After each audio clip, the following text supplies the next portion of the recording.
E aí, tudo bem? Sou Alfredo Oliva, sou professor universitário e voltei aqui hoje para falar sobre Michel Foucault, meu filósofo favorito. Eu quero lembrar você que junto com o meu canal você pode encontrar uma playlist cujo título é Foucault, e aí você então vai poder observar outros vídeos que eu já fiz sobre o Foucault, há vários, né? Acho que já passou de uma dezena, e você então vai poder acompanhar alguns argumentos, né?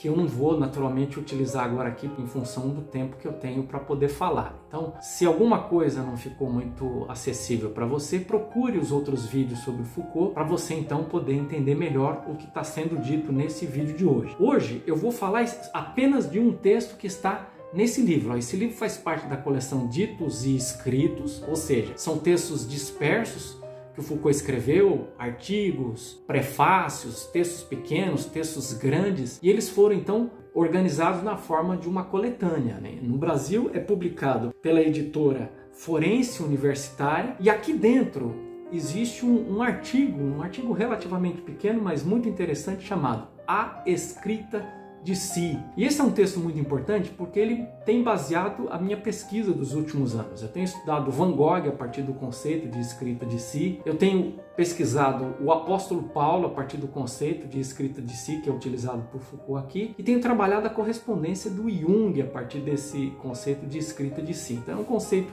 muito interessante e muito importante. É um texto de 1983 e o Foucault explora algumas práticas do mundo antigo, como por exemplo a escrita de cadernetas, de cadernos, né, em grego hupomenata, que eram os cadernos que eram utilizados para as pessoas para fazer anotações, seja de frases célebres de filósofos para que as pessoas pudessem ficar lendo, estudando, meditando, seja cadernos em que eles podiam fazer anotações sobre si mesmos, sobre o seu progresso na vida filosófica, sobre o andamento na vida filosófica. E ele também explora a correspondência, as cartas que eram trocadas entre um filósofo experiente, um filósofo iniciante ou um aspirante a filósofo, e o papel que essas cartas exerciam na construção da subjetividade, né? Como é que um filósofo era constituído mediante o ato de escrever sobre si, narrar a si mesmo para uma outra pessoa.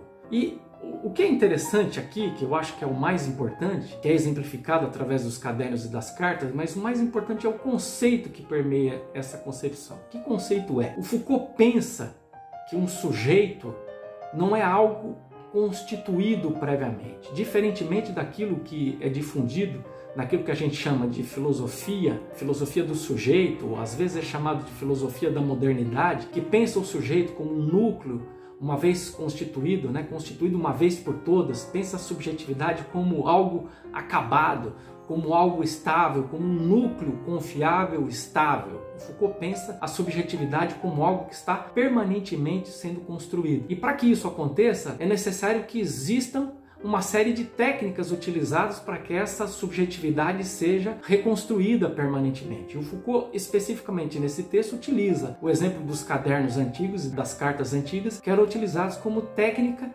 de transformação da subjetividade. Ou seja, quando um sujeito, através de uma carta, por exemplo, ou através de uma escrita autobiográfica, ou talvez seja muito mais comum nos dias de hoje, ele está escrevendo sobre si, ele não está descrevendo aquilo que ele é ou aquilo que ele era antes de começar a falar sobre si, mas o sujeito está se constituindo mediante o próprio ato de narrar a si mesmo.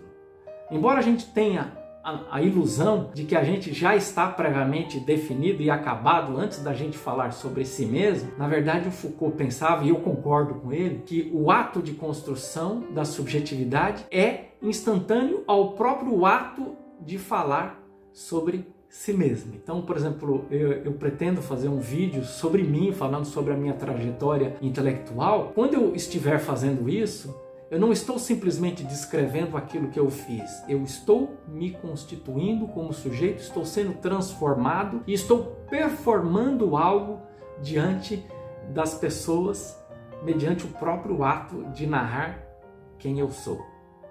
Experimenta fazer isso. Começa então a partir de agora a olhar a correspondência pessoal. Começa a ler as autobiografias, e esse é um gênero pelo qual eu tenho uma fascinação muito grande. Começa a ler esses textos pensando em que ali não está um sujeito constituindo, falando do que ele é, mas um sujeito que está se constituindo no mesmo instante em que ele conta quem ele é.